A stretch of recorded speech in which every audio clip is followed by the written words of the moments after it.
श्री राधे श्री राधे कल जैसा करो। श्री राधे श्री राधे श्री राधे बोलो शंकर भगवान की। तो भगवान भी वहां रुकते हैं जहां भगत भगवान की भाव से सेवा करते। बिठाते तो भगवान घर घर में है, लेकिन कई लोग इतनी जल्दी जल्दी में रहते हैं, उन्हें को जल्दी से जाना है तो ठाकुर जी को जल्दी गपला दूं। ऐसे गपलाने के लिए भगवान को घर में मत बिठा। अगर ऐसे भगवान को गपलाने के लिए बिठाओगे तो फिर भगवान भी आपको चला देंगे। इसलिए ये शिव पुराण का शिव चरित्र कह रहा है, उसी भगत के घर भगवान बैठते हैं जिस भगत की सेवा में भाव हो। 6 महीने तक गए ही नहीं अनसुईया के आश्रम से भगवान बोले। तो पार्वती अकेली रोने लग गई, मेरे प्रभु कहाँ गए, मेरे प्रभु कहाँ गए। नारद जी ने आकर करा रहे, तुम तो यहाँ यूं ही रोई रहे हो। भोलेनाथ तो आनंद कर रहे हैं। बोले कहाँ पे? बोले वहां जाओ चित्रकूट के घाट पे अनसुईया के आश्रम में। और जो पार्वती आई और पालने में पड़े हुए भगवान को देखा, तो पार्वती कहने लगे तुम्हारे हमारी याद नहीं आई। भोलेनाथ ने कहा पार्वती तेरी याद तो बहुत आई, पर ये माँ की सेवा इतनी है कि मेरा मन ही नहीं कर रहा है यहाँ से कैलाश आने का। उन्होंने कहा प्रभु वो बात सब ठीक है, पर अब आप मिलोगे कैसे? भगवान ने कह दिया, बोले जैसे हम मांगने आए थे वैसे आप मांगने आ जाए। तो पार्वती ने भी साध्वी का रूप बनाए और मांगने आ गई, भिक्षाम देही। अनसुईया आई कुछ सामान देने के लिए, तो पार्वती ने हाथ जोड़ लिए। बोले माँ ये सामान नहीं चाहिए। बोले फिर? बोले जो पालने में सोए हुए। बोले हाँ। बोले ये मेरे पति देव हैं, इनको मुझे वापस दे दो। सो अनसुईया ने अपना वही पति देव का कमंडल का जल हाथ में लिया।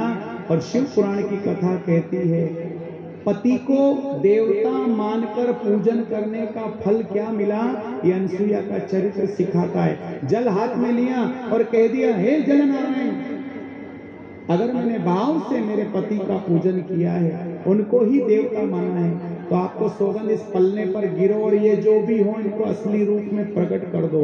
और जो जल गिरा तो त्रिशूल लेकर भोलेनाथ प्रकट हो गए। बोलो शंकर भगवान। भगवान शंकर पार्वती ने दर्शन दिया अनसुईया को। माँ मांग क्या चाहिए? अनसुईया की आंख में आंसू आ गए। बोले प्रभु आप हमारे घर आ गए, 6 महीने बच्चे बनकर रहे, अब हम क्या मांगे? और ऐसी भक्ति होना चाहिए कि भगवान मांगने की कहे और भगत मना कर दे। अपन तो जरा सा कुछ होता है ना, मंदिर में जाएंगे तो लिस्ट पहले घर से बना लेंगे कि आज भगवान से कहीं मांगना। और शिव पुराण की कथा कहती है, बोले भगवान से मांगो मत। जीवन में अगर काम पड़ जाए मंदिर जाने का, भगवान के सामने जाने का, तो भगवान से कुछ मत मांगो। बोले फिर? बोले भगवान से कुछ न मांगकर भगवान स्वयं को ही मांगो कि प्रभु आप ही हमारे घर आ जाए। बोले जब भगवान ही घर आ जाएंगे तो दुनिया की सब समस्या अपने आप। अनसुईया ने कह दिया प्रभु और तो कुछ नहीं चाहिए, पर दिल की बात ऐसी है कि 6 महीने आप मेरे घर बच्चे बनकर रहे और 6 महीने की सेवा से मेरा मन नहीं भराया। मेरा मन तो जब भरा है, बोले जब आप मेरे घर पुत्र बनकर आओ। सो बताते वही आगे जाकर अनसुईया के घर भगवान महादेव दुर्वासा बनकर प्रकट हो गए। बोलो शंकर भगवान की। आगे कथा आती है, इनकी जो छोटी छोटी बहन जिसका नाम प्रसूति था, इनका विवाह दक्ष के साथ हुआ। दक्ष के 1000 बेटों को नारद जी ने साधु बना दिया, तो दक्ष ने नारद जी को श्राप दे दिया। आगे जाकर फिर इनके घर 60 बेटियों का जन्म हुआ। 27 जो बड़ी बड़ी बेटियां थी उनका विवाह एक ही आदमी चंद्रमा के साथ कर दिया। 13 बेटियों का विवाह धर्म के साथ कर दिया। एक बेटी का विवाह अग्नि के साथ कर दिया। एक बेटी का विवाह स्वधा के साथ कर दिया। और सबसे छोटी छोटी बेटी जिसका नाम उमा था, किसके साथ करूं किसके साथ करूं, तो ब्रह्मा जी ने कह दिया तेरी बेटी ये उमा के लिए अभी एक ही वर सबसे अच्छा है। बोले कौन? बोले कैलाशपति भगवान शंकर। तो ब्रह्मा जी गए, दक्ष जी गए अपनी बेटी का संबंध लेकर कैलाश पर।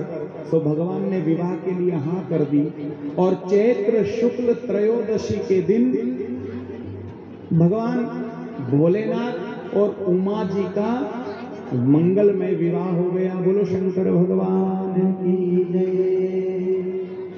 इस विवाह का उत्सव नहीं मनाया जाता है। बोले क्यों नहीं मनाया जाता है? बोले ये भगवान का विवाह ज्यादा दिन चला नहीं। क्यों नहीं चला? बहुत ध्यान से सुनना, अच्छी आपकी कथा आ गई है। जो पत्नी अपने पति की बात पर शक करे और जो पति अपनी पत्नी की बात पर शक करे, बोले उसकी जीवन की गृहस्थी कभी पूर्ण नहीं चलेगी। जीवन की गृहस्थी जब चलेगी, बोले पति और पत्नी दोनों में श्रद्धा और विश्वास बना रहे। सो उमा का स्वभाव कैसा था? बोले उमा कभी भी अपने पतिदेव की बात पर विश्वास नहीं करती। भोलेनाथ अगर कुछ कहते तो कुछ न कुछ प्रश्न कर देती, कभी भोलेनाथ की बात को सही ढंग से नहीं मानती थी। और ये आज से ही नहीं, बोले जिस दिन से विवाह हुआ और आज जैसे ही भगवान शंकर और उमा जी का विवाह हुआ, भगवान मंगल में विवाह करके जैसे ही उमा को अपने घर लाए, तो भगवान भोलेनाथ का घर कैसा था? बोले ना दीवार थी, ना दरवाजे थे, ना खिड़की थी। बोले एक ओटला बना हुआ था। उमा को जैसे ही लेकर आ गए, उमा ये अपना घर है, तो उमा को जोर से हंसी आ गई। स्वामी आप भी कैसी बात कर रहे हो? ये घर है अपना? हाँ उमा मैं तो यही रहता हूं, यही अपना कैलाश पूरा अपना घर है। उमा ने माथा पकड़ लिया, हो गया। अरे के प्रभु ये ना तो इसमें दरवाजे हैं, ना खिड़की है, ना छत है, ये कैसे? बोले उमा मेरी तो जिंदगी बीत गई यहाँ रहते रहते। उमा ने की भले आपकी जिंदगी बीत गई होगी, पर उमा की जिंदगी ऐसी खुले में नहीं बीतेगी। शंकर कहने लगे मेरी तो इतने साल हो गए। उमा ने धीरे से कहा प्रभु आप अकेले थे तो सब चल गया, अब मैं आपकी पत्नी बनकर आई हूं। देखो यहाँ कभी नंदीगण आ जाए, कभी श्रृंगी आ जाए, कभी भृंगी आ जाए, आपके गण आ जाए, मैं आपकी पत्नी हूं। भोलेनाथ ने धीरे समझाया उमा को। उन्हें उमा इससे अच्छा तो कोई काम ही नहीं है। अब देख मकान बन जाएगा, दीवार बन जाएगी, खिड़की बन जाएगी, दरवाजे बन जाएंगे, तो तेरे लिए कितनी समस्या आ जाएगी।